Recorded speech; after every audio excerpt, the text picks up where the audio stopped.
Goeiemôre julle, dit is in die middel van die week. Vandag begin die skole nou amptelik vir die leerders. Die onderwysers het natuurlik al begin, maar vir elke jong mens op laerskool en op hoërskool, veral ons nuwe graad 1's vir die jaar, en natuurlik die matrieks, en selfs dan ook hulle wat nou eerste jaar universiteit toe gaan, en selfs hierdie jaar hulle laaste jaar op universiteit doen, mag hierdie vir julle 'n fantastiese, wonderlike nuwe jaar wees.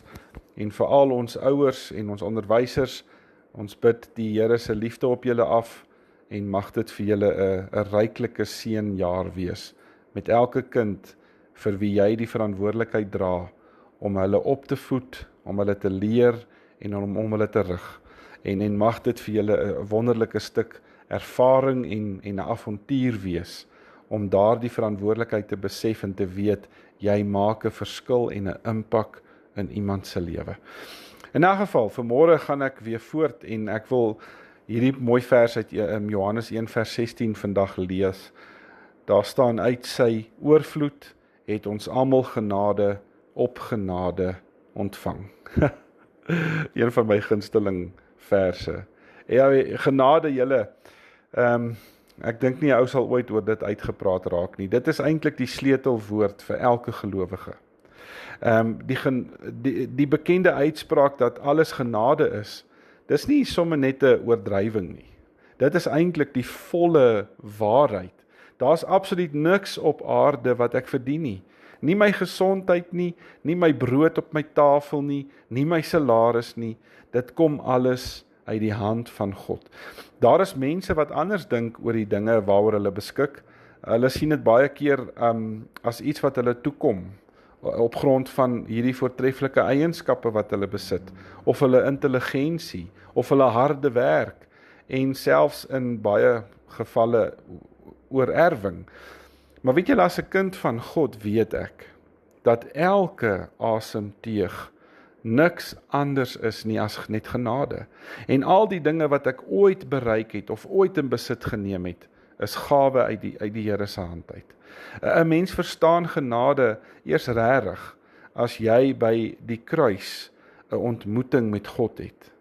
Wanneer jy besef dat jou redding en jou lewe niks anders as die vrug van die bloedoffer van Christus is nie. En hierdie is 'n bloedgekoopte voorreg. Dis nie iets wat ek of jy kan doen daarvoor nie, dis iets wat aan ons gedoen is.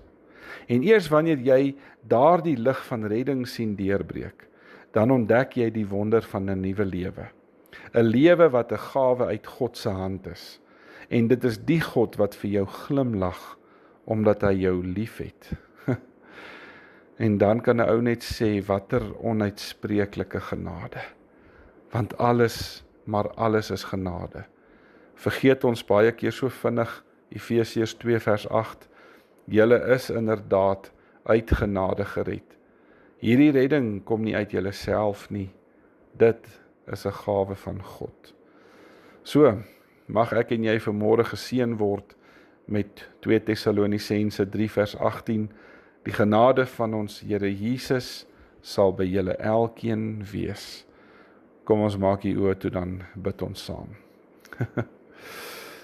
Hemelse Vader, dankie dat u genade my lewe so oorspoel, dat dit altyd sterker is as al my twyfel, dat dit altyd meer gesond is as al my seer, en dat dit altyd groter is as al my klein geloof.